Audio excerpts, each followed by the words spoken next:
Morning. Today we are going to discuss shading. सबसे पहले हम पढ़ेंगे शेडिंग होती क्या है।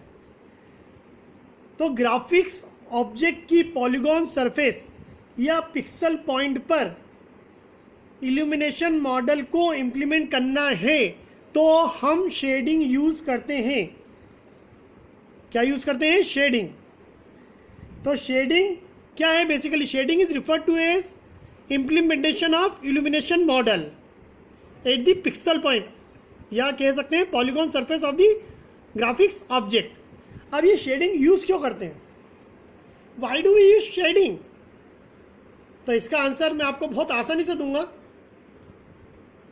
किसी भी इमेज का अगर हम रियलिस्टिक डिस्प्ले प्राप्त करना चाहते हैं तो हम शेडिंग का यूज करेंगे। हम देख सकते हैं कि यहाँ पर एक आपको model of A sphere using polygon दिखाई दे रहा है, जिसका कलर हमें कौन सा मिल रहा है? ये।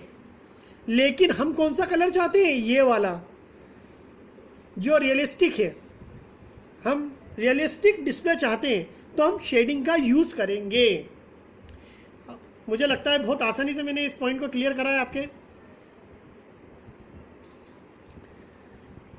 अब कांस्टेंट इंटेंसिटी शेडिंग एक मेथड है, लेकिन ये हमारे सिलेबस में नहीं है। लेकिन इसके बाद जो शेडिंग आएगी, गोराड शेडिंग, वो क्यों पढ़ते हैं? क्यों पढ़ते हैं हम गोराड शेडिंग? क्योंकि the intensity interpolation scheme develop by Gouraud and generally referred to as Gouraud shading. हम क्यों पढ़ रहे हैं गोराड शेडिंग? क्योंकि हम इंटेंसिटी डिसकंटिन्यूटी को क्या करना चाहते हैं? इंटेंसिटी डिसकंटिन्यूटीज को एलिमिनेट करना चाहते हैं, जो कि किस में आ रही थी? कांस्टेंट शेडिंग में आ रही थी। इंटेंसिटी डिसकंटिन्यूटी, इससे पहली वाली जो मेथड थी कांस्टेंट इंटेंसिटी, उसमें ये समस्या आ रही थी इंटेंसिटी डिसकंटिन्यूटीज की। उस समस्या को दूर करने के लिए हम कौन सी शेडिंग यूज करते हैं? गोराड शेडिंग। तो गोराड शेडिंग में बेसिकली क्या होता है? गोराड शेडिंग में बेसिकली मैं सिंपल वर्ड्स में आपको बताऊंगा, 3 स्टेप्स को फॉलो करते हैं। सबसे पहले हम डिटरमाइन करते हैं एवरेज यूनिट नॉर्मल वेक्टर हर पॉलीगॉन वर्टेक्स के ऊपर। हम डिटरमाइन करेंगे एवरेज यूनिट नॉर्मल वेक्टर हर पॉलीगॉन वर्टेक्स पर। उसके बाद हम इल्यूमिनेशन मॉडल अप्लाई करेंगे हर वर्टेक्स के ऊपर। क्या करेंगे? हम इल्यूमिनेशन मॉडल अप्लाई करेंगे हर वर्टेक्स के ऊपर टू कैलकुलेट दी वर्टेक्स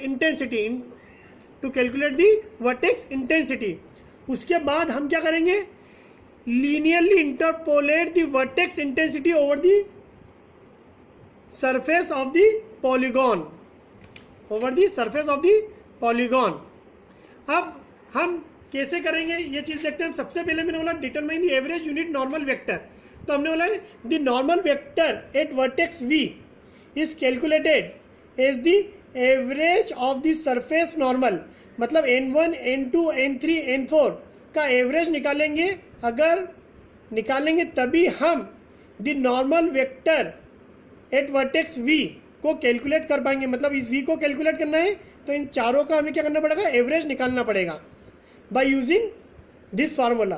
तो हम कौन से वर्टेक्स पे निकाल रहे हैं नॉर्मल वेक्टर? जो वर्टेक्स शेयरिंग है, पॉलीगॉन को क्या कर रहे हैं? शेयर कर रहे हैं।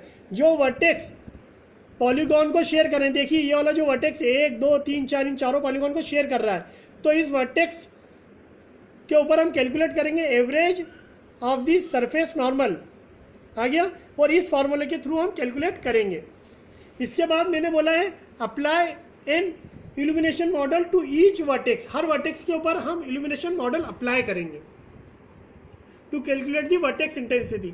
अब हम ये देखेंगे यहाँ पर इल्यूमिनेशन मॉडल अगर अप्लाई करते हैं तो सबसे पहले मुझे ये समझना है कि इंटरपोलेशन स्कीम होती क्या है। तो इंटरपोलेशन स्कीम, यहाँ पर एक वर्ड यूज किया गया है।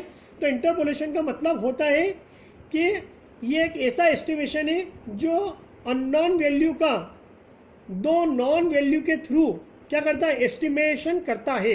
मतलब अननोन वैल्यू को कैलकुलेट करता है 2 नॉन वैल्यू के द्वारा।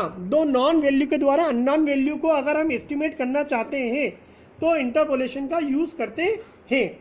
अब देख सकते हैं हमें जैसे यहाँ पर 1 और 2 की वैल्यू मालूम है, इंटेंसिटी 1 इंटेंसिटी 2 की वैल्यू मालूम है, तो इंटेंसिटी 4 इस 0.4 पर इंटेंसिटी जो इंटरसेक्शन पॉइंट 4 है इसके ऊपर हम इंटेंसिटी निकाल सकते हैं 1 और 2 की मदद से। ऐसे ही इंटरसेक्शन पॉइंट 5 पर हम 3 और 2 की मदद से इंटेंसिटी को कैलकुलेट कर सकते हैं। ऐसे ही 4 और 5 की मदद से इस पॉइंट P पर हम इंटेंसिटी को कैलकुलेट कर सकते हैं, क्योंकि ये दो नॉन वैल्यू रहेंगी तो अननोन वैल्यू कैलकुलेट होगी। ये दो नॉन वैल्यू के थ्रू इस अननोन वैल्यू को कैलकुलेट करेंगे, ये दो नॉन वैल्यू के थ्रू इस अननोन वैल्यू को कैलकुलेट करेंगे। तो आप देख सकते हैं कैसे, तो ये देख सकते हैं मैंने पहले बताया था I4 को अगर हम कैलकुलेट करना चाहते हैं किसकी मदद से कैलकुलेट कर रहे हैं, 1 और 2 की मदद से, 1 और 2 की मदद से। आप ये देख सकते हैं फार्मूले में। सिमिलरली अगर पॉइंट 5 पर जो इंटरसेक्शन पॉइंट है अगर उस पर वैल्यू को कैलकुलेट करना चाहते हैं तो मैंने क्या बताया था आपको, 2 और 3 की मदद से कैलकुलेट कर लेंगे, 2 और 3 की मदद से कैलकुलेट कर लेंगे। एक बार जब हमें ये चीज़ें मिल जाएंगी, अगर एक बार हमें वो पॉइंट मिल जाएगा तो फिर क्या करेंगे, उसके बाद जो इंटीरियर पॉइंट P है is interpolated from the bounding intensity at point 4 and 5।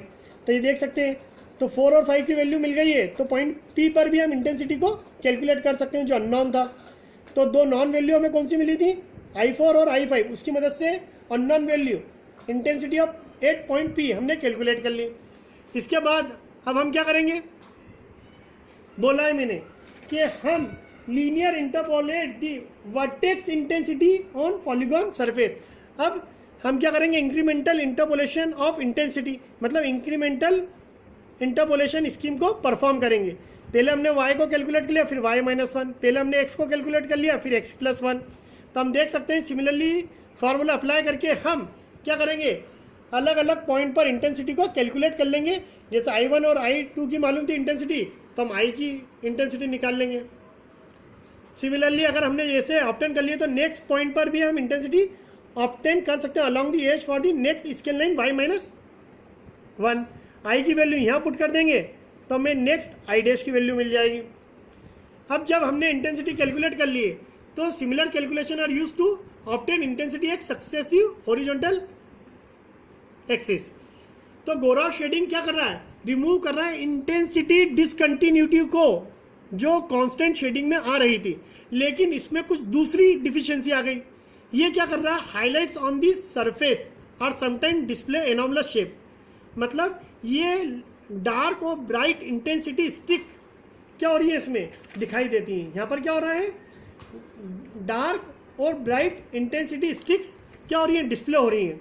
ये किसमें ड्रॉबैक आ गया, किसमें, गोराड शेडिंग में। तो लीनियर इंटरपोलेशन स्कीम की वजह से ब्राइट या डार्क इंटेंसिटी स्टिक आ रही है इसमें, किसमें, गोराड शेडिंग में। तो इसे हम मैकबेंड भी कहते हैं, इसे ही हम क्या बोलते हैं, मैकबेंड भी कहते हैं कि dark and bright intensity sticks अगर हमें डिस्प्ले हो रही हैं तो इसको ही हम मैकबेंड इफेक्ट भी कहते हैं। ये एक ड्रॉबैक है जो गोराड शेडिंग में। अब इसको दूर करने के लिए, इसको अवॉइड करने के लिए हम कौन सी शेडिंग यूज़ करेंगे, फॉन्ग शेडिंग यूज़ करेंगे, जिसमें हमें और ज़्यादा कैलकुलेशन परफॉर्म करना पड़ेंगे। अब जो फॉन्ग शेडिंग है हम नेक्स्ट लेक्चर में पढ़ेंगे। Thank you.